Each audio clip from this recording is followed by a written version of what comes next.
Apakah kebimbangan yang paling besar buat Profesor sendiri? Okey. Saya uh, amat menyayangi masyarakat saya, ya, bangsa Melayu,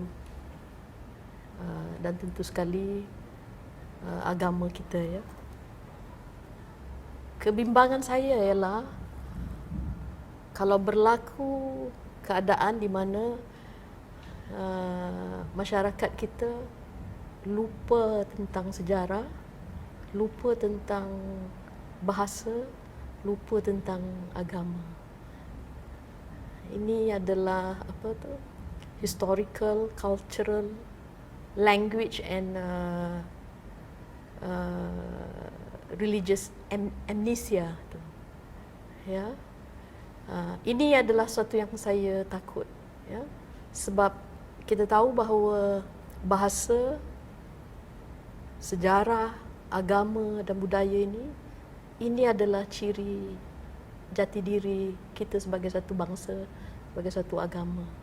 Jadi kalau generasi yang akan datang lupa, ya, tentang hal-hal ini ataupun dia tak kenal ini adalah sesuatu yang amat saya bimbangkan, saya takuti, dan ini akan benar-benar akan menyedihkan saya. Apakah erti kebahagiaan buat Profesor Hadijah Rahmat? Saya rasa saya bahagia kalau apa yang amanah tugas yang diberikan pada saya dapat lakukan dengan sebaik-baiknya. Ya. Saya rasa itu adalah kebahagiaan saya, ya. Saya. Pastinya ramai yang memuji pencapaian Profesor sendiri. Bagaimanapun sudah menjadi lumrah kehidupan, Prof. Ada tak mereka-mereka yang tidak setuju dengan karya-karya Profesor sendiri? Saya menulis bukan untuk pujian atau sengaja untuk mengundang kejian. Dan saya rasa saya tak mahu buang masa saya untuk mencari atau mengenal pasti siapa yang tak suka dengan karya saya. Okay. Kegiatan sastra dan bahasa selalunya diamati dan dihadiri oleh golongan-golongan sastrawan dan bahasawan.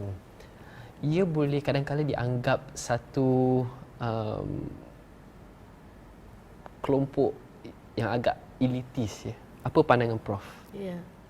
Memang kalau kita lihat bentuk atau sifat sastra dan bahasa tu memang agak elitis bentuknya, ya. Berbanding dengan jenis hiburan, ya. Muzik misalnya, ya, ataupun persembahan seni yang bersifat hiburan, yang lebih mudah menarik minat masyarakat. Jadi memang sifat sastranya begitu. Tapi tak bererti bahawa sastra atau bahasa tu tak boleh dijadikan merakyat atau menarik perhatian lebih ramai orang, ya. Sebab saya rasa kita perlu menghasilkan sastra atau kegiatan bahasa, corak bahasa yang sesuai dengan tahap-tahap masyarakat. Ada sastra untuk intelektual, ada sastra untuk golongan remaja, golongan kanak-kanak, sastra untuk golongan ibu-ibu, wanita dan sebagainya. Perlu ada. Tak boleh menghasilkan sastra yang high culture saja, yang sastra bawah tidak dipedulikan. Hari ini kita lihat di Malaysia ada satu fenomena di mana novel-novel popular, kan, popular novel begitu diminati, sampaikan percetakannya lebih daripada 100,000 buku Cikgu Arif, Cikgu Suratman.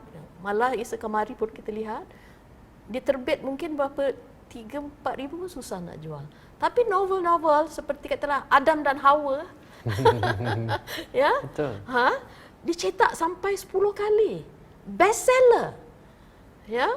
Dan peminatnya kita lihat wanita seluruh rumah tangga dan sebagainya. Kenapa? Ada formula-formulanya. Dan saya rasa kita perlu galakkan juga untuk sastra seperti ini. Sastra ini sudah jadi bahan kajian PhD pun, ya. Itu satu, perlu ada. Untuk kanak-kanak perlu ada. Tak boleh satu jenis yang serius saja. Jadi buat untuk semua lapisan masyarakat. Semua lapisan masyarakat. Sebab itu dalam sastra klasik pun dahulu ada sastra istana, epik, hikayat, tapi ada sastra rakyat.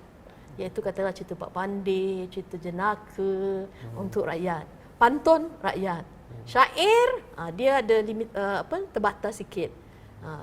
Syair abad 19 golongan dayang-dayang istana aja yang suka. Ya, mereka suka mendengar sebab mereka suka mendengar didendangkan. Jadi ada sastra suka didendangkan, dipersembahkan, ada yang baca senyap dan sebagainya.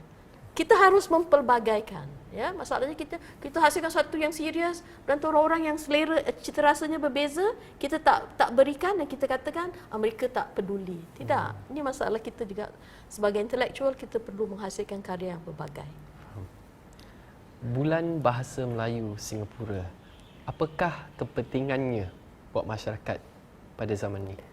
Kalau kita lihat Bulan Bahasa Melayu diperkenalkan 1988, jadi sudah lama, lebih daripada 25 tahun lebih, ya. Dan kita lihat hari ini masih kita dalam bulan puasa, bulan bahasa ni sekarang, ya, dilancarkan 6 September lalu. Dan saya rasa keperluannya ada, ya. Kalau bulan bahasa dahulu kita nak menggalakkan generasi yang kebanyakan sekolah Melayu, lepasan sekolah Melayu dan sebagainya, yang sudah bertutur, tapi kita nak dia bertutur dalam bahasa yang standard, yang baku.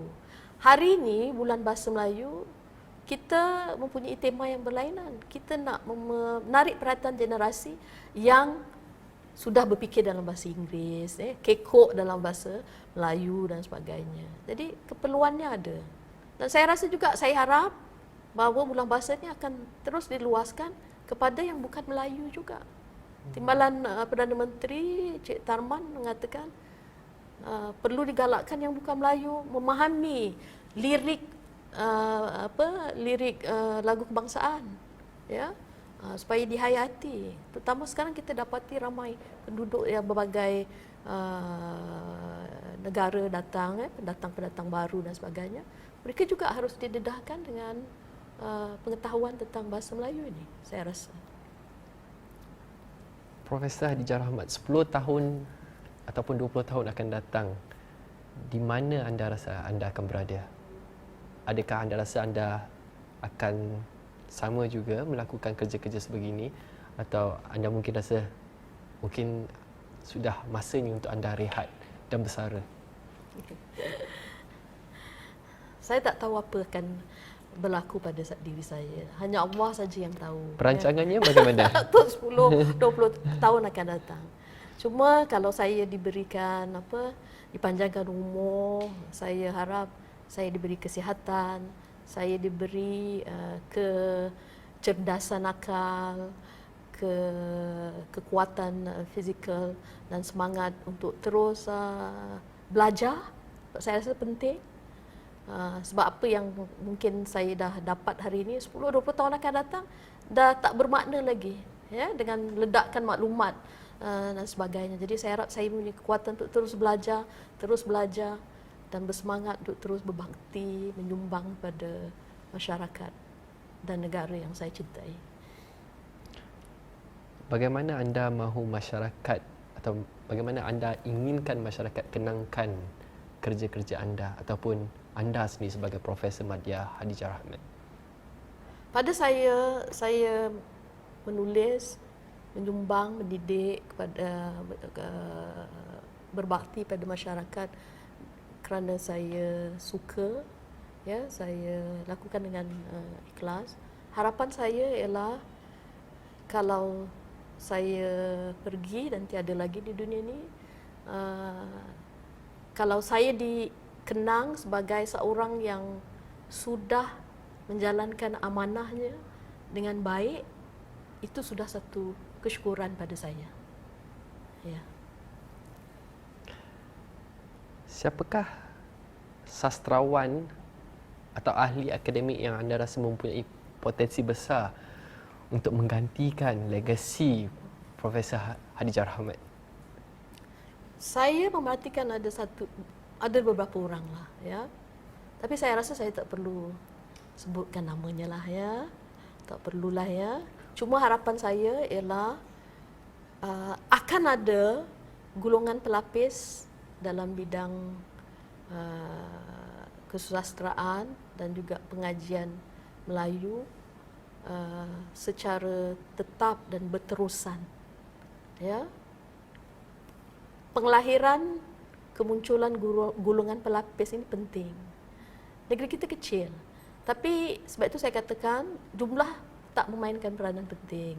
Asalkan ada sekumpulan yang terus menyumbang secara aktif dan berterusan, menghasilkan kajian-kajian yang bermutu tinggi, yang menambah nilai dan mempunyai semangat perjuangan yang tinggi, meneruskan usaha yang dilakukan oleh generasi sebelumnya seperti Cikgu Arif atau usaha saya sendiri, itu sudah cukup. Ya. Inilah harapan saya, iaitu golongan pelapis yang berterusan. Jadi Prof yakin sudah ada pelapis-pelapis? Setakat ini alhamdulillah, ya. Okay. Ya. Pastinya harapan kita Profesor Madya Hajar Ahmad akan terus maju dengan karya-karya sastra anda dan kerja-kerja akademik yang saya rasa akan dihargai masyarakat Singapura dan juga dunia. Dan kami di kumpulan Projek Bual ni amat berterima kasih kepada Prof kerana kerja-kerja Prof yang saya rasa amat merangsangkan supaya generasi-generasi akan datang dapat mengkaji atau belajar dengan karya-karya Prof sendiri. Soalan terakhir saya, apakah harapan Prof untuk dunia sastra dan akademik Melayu Singapura? Sebelum itu saya ingin ucapkan kepada kumpulan kerja Projek Bual ini, tahniah atas usaha yang baik ini. Saya percaya usaha ini akan menjadi satu sumbangan yang besar sebab ini adalah projek dokumentasi yang penting untuk melengkapkan dokumentasi nasional. Ya. Terima kasih. Dan saya melihat unsur-unsur profesionalisme dalam pengurusan projek ini, ya, dari awal bila saya dihubungi sehingga sekarang. Okay. Tahniah. Semoga kumpulan ini akan terus bergerak untuk menghasilkan projek-projek yang lain pula, ya. InsyaAllah. Terima kasih. Harapan saya untuk bahasa dan sastra Singapura ialah kita akan terus bangun, meningkatkan mutu karya kita. Walaupun Singapura adalah sebuah negara kecil, tetapi dari segi sejarah kita sudah menjadi pusat intelektual, pusat kepada perkembangan sastra dan budaya Melayu sejak zaman Temasek lagi, ya, zaman abad yang ke-13-15. Singapura menjadi pusat di mana karya-karya sastra Melayu dari unsur-unsur Hindu itu diterjemahkan dalam bahasa Melayu. Okay. Kemudian seterusnya pada zaman Raffles kita lihat Singapura menjadi pusat percetakan karya-karya besar yang dicetak, termasuk juga kitab-kitab agama berpusat di Singapura, di Kampung Gelam itu. Dan itu berterusan sehinggalah pada awal abad ke-20 Singapura menjadi pusat kewartawanan, pusat intelektual dan sebagainya.